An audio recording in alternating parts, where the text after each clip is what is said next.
कहानी है एक सुंदर वादी नॉर्थलैंड की जहां जानवरों ने अपनी एक स्वतंत्र और खुशहाल राज्य बसाई थी।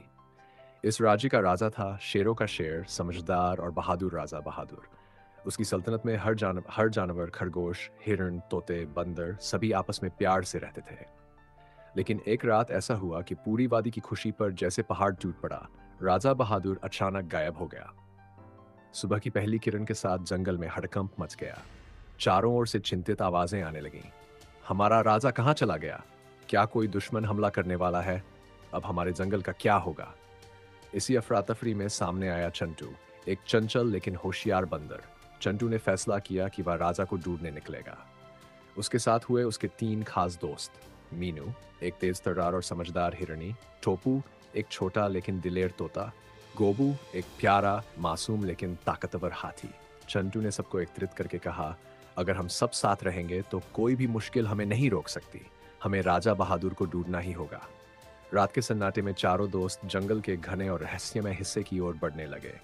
अंधेरा गहरा रहा था। पेड़ों की सरसराहट डर को और बढ़ा रही थी। तभी अचानक एक ठंडी हवा का झोंका आया और एक फुसफुसाती हुई आवाज गूंजी, वापस लौट जाओ, वरना तुम भी गायब हो जाओगे। लेकिन चंटू ने आंखों में हिम्मत भरकर कहा, नहीं, हम डर कर हार नहीं मानेंगे। चलते चलते उन्हें एक पुराना टूटा फूटा दरवाजा मिला जिस पर काई जमी हुई थी। मीनू ने झुककर दरवाजे पर कुछ पढ़ा। यह दरवाजा सिर्फ उनके लिए खुलेगा जिनका दिल सच्चा हो। चंटू ने मन ही मन दुआ मांगी और हिम्मत से दरवाजा धक्का दिया और दरवाजा चरमराता हुआ खुल गया। अंदर घुप अंधेरा था। जैसे ही वे भीतर घुसे, उनके सामने तीन रास्ते आ खड़े हुए।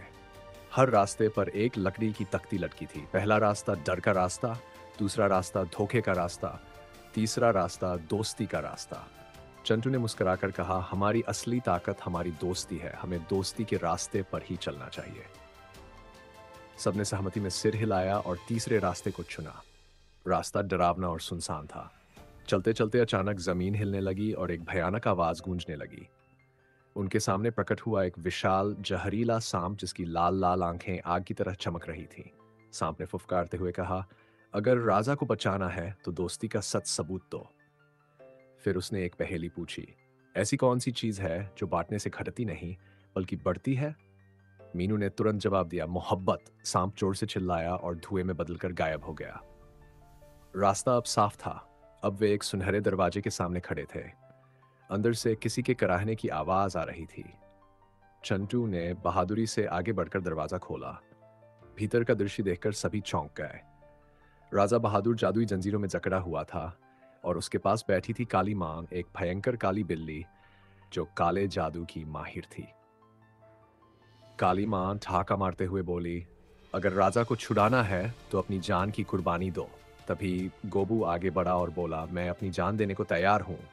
जैसे ही वह आगे बढ़ा, काली मां ने उस पर हमला किया, लेकिन तभी टोपू ने फुर्ती से उसकी आंखों पर वार किया। मीनू ने तेज टांगों से पीछे से हमला किया और चंटू ने पूरी ताकत से जंजीरों को तोड़ने की कोशिश की।